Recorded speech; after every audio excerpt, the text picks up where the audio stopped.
আসসালামু আলাইকুম, কেমন আছেন সবাই? আজকে হচ্ছে আমি একটা পাঞ্জাবি পেইন্টিং করব। আর এই পাঞ্জাবি পেইন্টিংয়ের সাথে সাথে আপনাদেরকে হ্যান্ড পেইন্টের কীভাবে যত্ন নেবেন সেই বিষয়ে কিছু কথা বলবো। হ্যান্ড পেইন্ট শাড়ি কেনার পর বা পাঞ্জাবি কেনার পর কয়েকদিন হালকা রোদে একটু শুকাতে হবে। হালকা রোদ বলতে ঘরের মধ্যে ছড়িয়ে দিলেও হবে বা জানালা দিয়ে যখন হালকা হালকা রোদ আসবে ওই রোদটা দিয়ে শুকাতে দিলেও হবে। হ্যান্ড পেইন্টেড কাপড় সরাসরি আয়রন করা যাবে না, এটার অপর পাশে আয়রন করতে হবে। যেমন আমি যেই পাশে পেইন্টিংটা করছি পাঞ্জাবিটা উল্টিয়ে এর উল্টা পাশে হচ্ছে আপনারা আয়রনটা করবেন, তাহলেই মানে পেইন্টিংয়ের যে স্থায়িত্বটা এটা বাড়বে, সৌন্দর্যটাও বাড়বে। তারপর হচ্ছে পেইন্ট করার পর 10 থেকে 20 দিন আগে না ধোয়াই ভালো। ধোয়ার জন্য অতিরিক্ত ক্ষারযুক্ত ডিটারজেন্ট ব্যবহার করা যাবে না, আপনারা একটু সফট ওয়াশ করার চেষ্টা করবেন।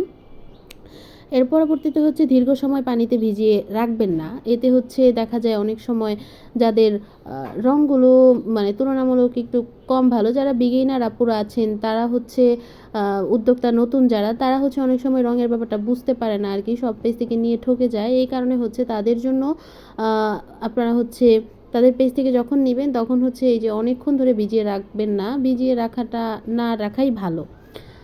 তবে এর পরবর্তীতে হচ্ছে হ্যান্ড পেইন্ট কাপড় কখনোই, এটা সব ম্যাটেরিয়ালের জন্য মানে সব ধরনের পেজের অর্ডার করার পরেই হচ্ছে হ্যান্ড পেইন্টের কাপড় কখনোই হচ্ছে গরম পানিতে ভেজাবেন না। এমনিতে অনেকক্ষণ ভিজিয়ে রাখলে সমস্যা না থাকলেও গরম পানিতে ভিজিয়ে রাখলে কিন্তু সমস্যা। হ্যান্ড পেইন্টের কাপড় গরম পানিতে ভেজালে তখন হচ্ছে কালারগুলো উঠে যাওয়ার সম্ভাবনা থাকে। এরপরে হচ্ছে মসলিন কাপড় হলে অবশ্যই ড্রাই ওয়াশ করবেন। আর প্রতিবার ব্যবহারের পর হালকা বাতাসে একটু শুকিয়ে নেবেন। এর পরবর্তীতে 2 মাসে একবার অথবা কমপক্ষে বছরে 2বার শাড়িগুলো বের করে আলো বাতাসে একটু খুলে রাখুন পুরো একটা দিন। কড়া রোদে না শুকালেই ভালো, প্রখর রোদের আলোতে যে কোনো কাপড়ের মানে যে কোনো কাপড়েরই হচ্ছে স্থায়িত্বটা নষ্ট হয়ে যায়, রঙের যে একটা সৌন্দর্য সেটা নষ্ট হয়ে যায়। তারপরে হচ্ছে হাতে আঁকা শাড়ি বা পোশাক খুব আটসাট করে ভাঁজ করে রাখবেন, হালকা ফুলকোভাবে ভাঁজ করবেন। এই ক্ষেত্রে এটা শুধুমাত্র যে হাতে আঁকা শাড়ি কাপড়ের জন্য এরকম না, এটা হাতে আঁকা না, হাতে বোনা, হাতে সেলাই করা সব ধরনের কাপড়ের জন্যই হচ্ছে এইগুলো। এই কয়েকটা বেসিক নিয়ম কারণ মেনে চলা ভালো।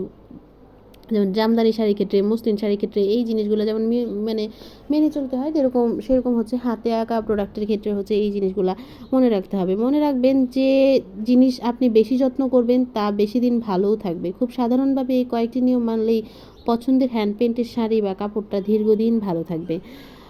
আর আমি এখন যে পেইন্টিংটা করেছি এটা একটা বাচ্চার পাঞ্জাবি। আর এইটা হচ্ছে একটা 7 বছরের বাচ্চার পাঞ্জাবি। আমাদের পেজে কিন্তু যে কোনো বয়সের পাঞ্জাবি পেইন্টিং করা হয়। আর এটার ফাইনাল লুকটা হচ্ছে এটা। এই পাঞ্জাবিগুলো অনেকগুলো পাঞ্জাবি একসাথে অর্ডারে এসেছিলো দেশের বাইরে থেকে। পাঞ্জাবিগুলো কেমন হয়েছে সেটা জানাবেন।